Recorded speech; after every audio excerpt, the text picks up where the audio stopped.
don't let him answer another call. Drew Angra, Getty. A memorable campaign ad from 2008 urged voters to ask themselves which candidate would perform better in an unexpected emergency. It's 3 a.m. and your children are safe and asleep, but there's a phone in the White House and it's ringing. Your vote will decide who answers that call. Franklin D. Roosevelt answered Pearl Harbor. John F. Kennedy answered the deployment of Soviet missiles to Cuba. How would this year's candidates respond when confronted with an emergency? Joe Biden has never held the top job, so voters can only speculate. The pandemic began on Donald Trump's watch, so no speculation is needed. Trump showed us how he did perform in a crisis. He failed. Trump is obviously not responsible for all of the COVID-19 deaths in the US, but the US has fared much worse than the median developed country. And among wealthy nations, its per capita deaths rank in the top 5. Trump can't avoid blame for America's subpar performance, because voters can identify specific actions he took that contributed to the country's failures. Especially damning is that Trump couldn't even protect himself from the disease. Compare the White House to the NBA. Months ago, the league decided to go ahead with its season by bringing 22 teams into a bubble with coaches, trainers, referees, support staff, and media. Despite a formidable challenge, hundreds of young basketball players would run, pant, sweat, jostle for rebounds, huddle together in timeouts, and fill their off hours together, away from friends and family. The league developed sound protocols. Players, coaches, and others executed them competently. And the NBA went months without a positive COVID-19 test, allowing it to salvage a season worth billions of dollars while entertaining the American public. A presidential bubble is comparatively easy to protect. Trump had all the resources of the federal government, no need for close physical contact, the ability to consult with any expert on optimal protocol, and a secret service to enforce whatever he decided upon. Yet he proved unable to stay healthy, not because he was stricken early, when little was known, but because he failed to take the most common-sense precautions, such as wearing a mask or not hosting large events. Trump's carelessness didn't just jeopardize his own health, and that of his wife, his aides, and the Secret Service. The September 26 White House event for the Supreme Court nominee Amy Coney Barrett appears to have compromised the health of many important officials. More than 100 people gathered, NPR reported. Guests mingled, hugged and kissed on the cheek, most without wearing masks. An indoor reception followed the outdoor ceremony. 7 days later, at least 8 people who were at the ceremony have tested positive. Someone may die because of the White House's bizarre laxness at an unnecessary event, and because U.S. senators are among the infected, its consequences could conceivably delay or even derail Barrett's nomination. Nothing like this could have happened to a president exercising good judgment, but the drama of recent days should not overshadow Trump's actions prior to his illness.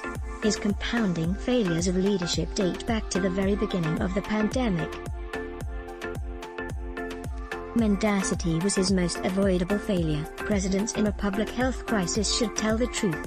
Trump lied to Americans from the outset of this life-threatening emergency.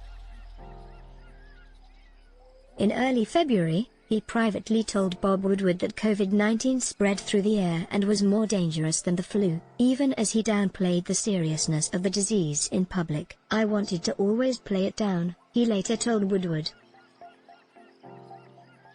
"I still like playing it down, because I don't want to create a panic." The false impression he gave was echoed by his allies through the conservative media. Millions would have taken COVID-19 more seriously if Trump hadn't repeatedly downplayed it. But instead of leveling with Americans, Trump kept lying month after month. "We're very close to a vaccine," he declared on February 25. On February 28, just before an explosion in cases, he told Americans that the virus would soon disappear, like a miracle. In early March, long before the typical person could get tested for COVID-19, Trump told Americans that anyone who wanted a test for the disease could get one. On March 24, he asserted that a shutdown lasting months was untenable, in part because suicides definitely would be in far greater numbers than the numbers that we're talking about with regard to the virus. On April 10, Trump said that the final number of U.S.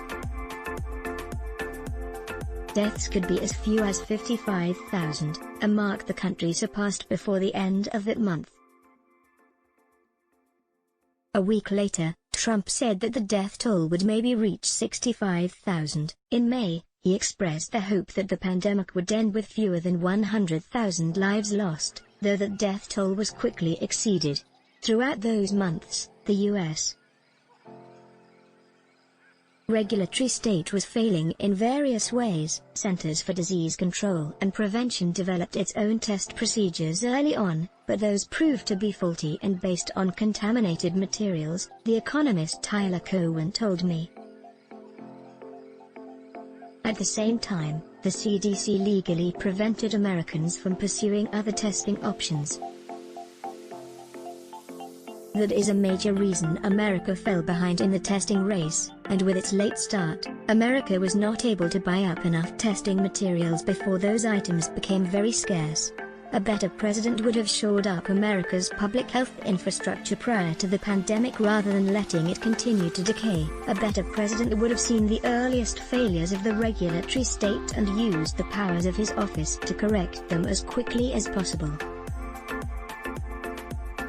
But rather than constantly insisting that the regulatory state treat COVID-19 more like an emergency and emphasizing that brief bureaucratic delays could cost thousands or tens of thousands of lives, Trump repeatedly focused on downplaying the challenge that America faced, as Ronald Klain, who served as chief of staff to two different Democratic vice presidents, told my Atlantic colleague Ed Yong. In the best circumstances, it's hard to make the bureaucracy move quickly. It moves if the president stands on a table and says, "Move quickly." But it really doesn't move if he's sitting at his desk saying it's not a big deal. Trump's failures can be exaggerated. He is not the only public official to err. His defenders are correct when they observe that Anthony Fauci fumbled his early messaging on masks, that various governors failed to adequately protect nursing homes in their jurisdictions, and that public health officials undermined the culture of social distancing when they put out politicized statements justifying large public gatherings to protest the death of George Floyd. Many officials at the national and state levels behaved in ways that suggest they should not be trusted in future emergencies. But Trump is the only one running for president on his record. Besides, a core part of the president's job in an emergency is to glean useful advice from experts while overruling them when their narrow insights are outweighed by broader national interests. But for the most part, Trump neither accepted the best expert advice nor rejected the worst. He presided over the worst of both worlds. Caution has become politically contentious in part because of disputes over whether this spring's shutdowns were necessary. That is a legitimate subject for debate, Scott Gottlieb and Yuval Levin wrote in the Wall Street Journal. But the dispute has kept us from grasping the truly critical mistake: the failure to deploy diagnostic tests early that would have helped gauge where the virus was spreading. Some cities, such as New York, were on the brink of collapse. Others still had little spread and containment was possible. This failure led both to exploding caseloads and overbroad shutdowns. No one can pinpoint exactly how many excess deaths Trump is wholly or partially responsible for, or how much excess economic pain America is suffering because of his poor job performance, not only because of the complexity of parceling out blame and the hypothetical nature of what different leaders might have done, but also because the death toll is still rising every week or two. COVID-19 is killing more Americans than died in the 9/11 terrorist attacks, and winter is coming.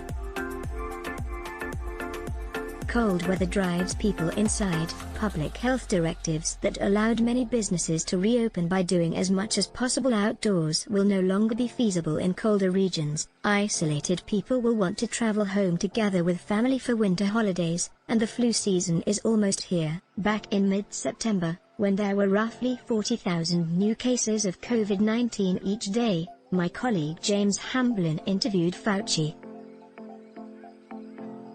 As we approach the fall and winter months, it is important that we get the baseline level of daily infections much lower, Fauci told him, adding that we must, over the next few weeks, get that baseline of infections down to 10,000 per day, or even much less if we want to maintain control of this outbreak. But Trump had no plan to do that. Daily new cases are still at more than 40,000. Trump's response has not been to try something different as winter nears. In fact, his primary message to Americans when he left Walter Reed National Military Medical Center was that they should not fear the disease, because medical treatments have improved and a vaccine is on the way. Once a vaccine does arrive, distributing it to Americans and persuading skeptics to take it will prove challenging.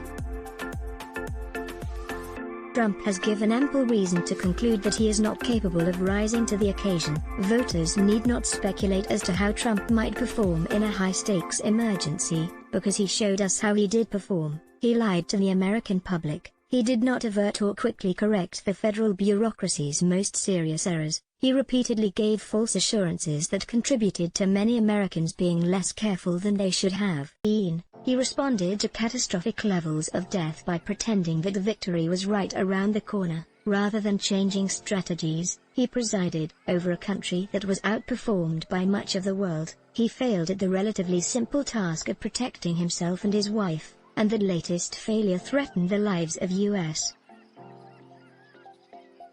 senators, White House staffers, and many others. Trump answered a 3 a.m. phone call, and he bungled it. Don't let him answer another one. We want to hear what you think about this article. Submit a letter to the editor or write to letters@theatlantic.com.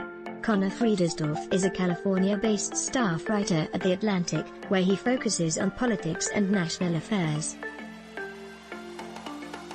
He is the founding editor of The Best of Journalism, a newsletter devoted to exceptional non-fiction. Let's block ads. Why? Show your love for him. Click the link in description. Thanks for watching.